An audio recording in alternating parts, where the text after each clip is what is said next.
Bible emphasis today is taken from the book of Proverbs chapter 24 verse 33.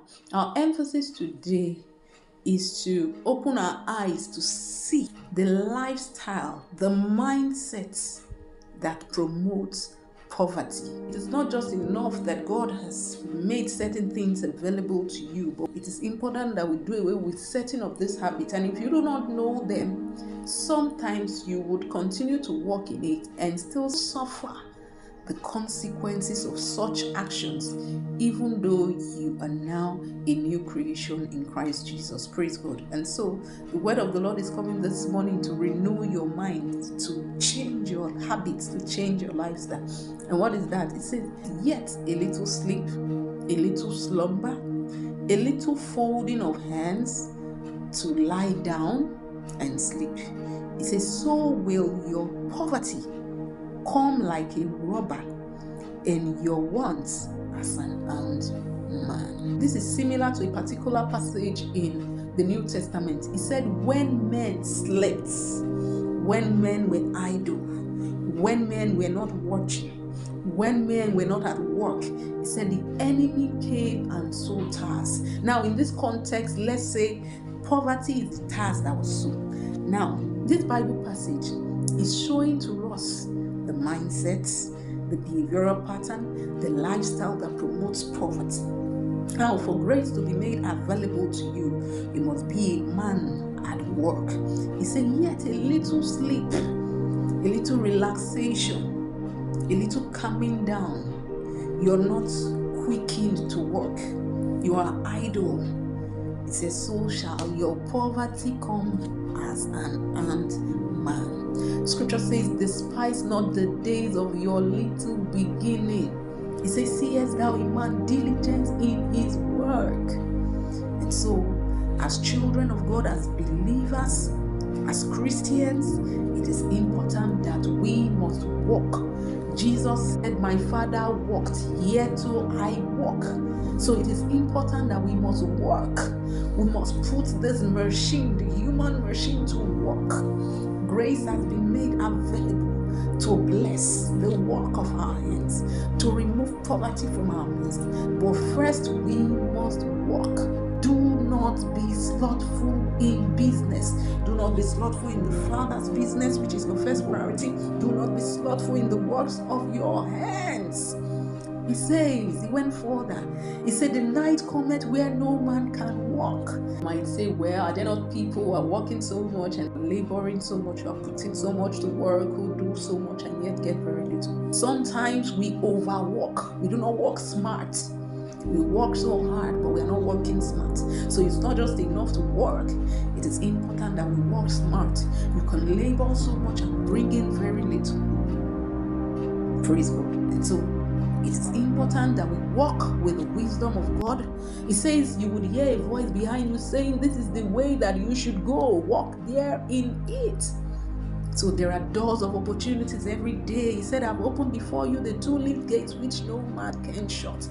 He said, I will give unto you the hidden riches, the treasures of the dark places. Praise the Lord. There is so much that has been made available. But first, the Lord wants to work on your mindset. The Lord wants to work on you. The Lord wants you to have a change of lifestyle so that you can live in the reality which Christ has made available to you and I. Praise the Lord. We're going to be praying that this word will become effectual in our life. Every attitude, every behavioral pattern that is in this category, in the name of Jesus Christ. Lord, we are delivered from them henceforth in the name of Jesus. We refuse, we reject the spirit of slumbering, desiring to sleep, desiring to rest, sitting idle, wasting time. Oh, Father, in the name of Jesus, you said they that do know their God, you said they shall be strong. So when you are weak-hearted, you are weak in hands, you can't do anything, you are neither here nor there. I tell you, that is not the kingdom lifestyle. God said, said, scripture said, none shall be feeble in the land. That lifestyle, that hidden character, sometimes we do not want to take responsibility. We do not want to own up. What is that lifestyle? What is that habit? It is important to sit down sometimes to look at your life and say to yourselves, tell yourself the truth sometimes, that this particular habit is what has hindered me over these years.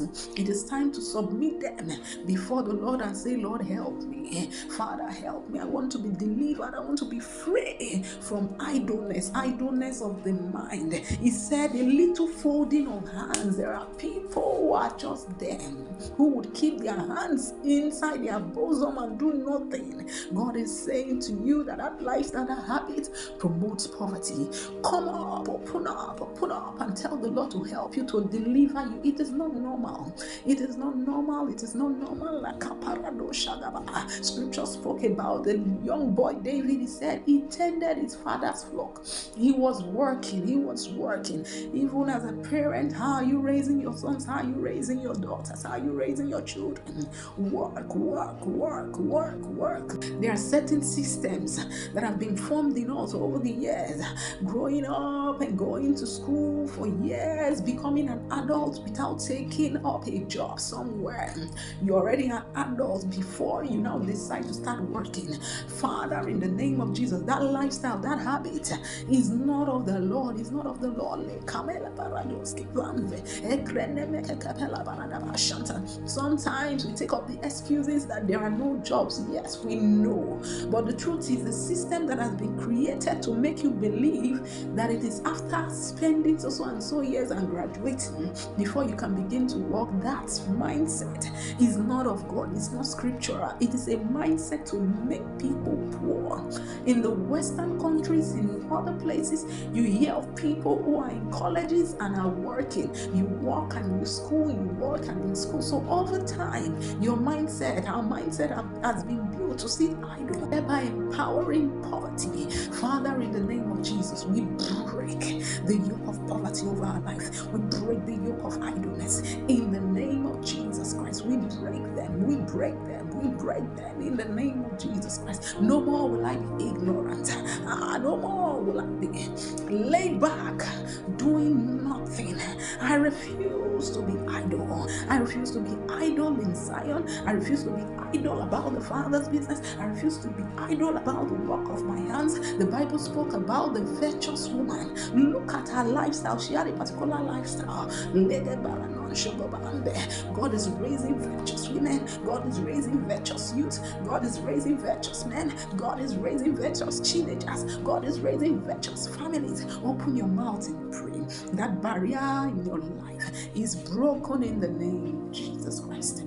Thank you, Heavenly Father, for in Jesus' mighty name we have prayed. Hallelujah. Thank you so much for joining today's daily devotional with Pastor Owa. If you haven't subscribed, kindly hit the subscribe button, and I will see you again tomorrow. God bless you.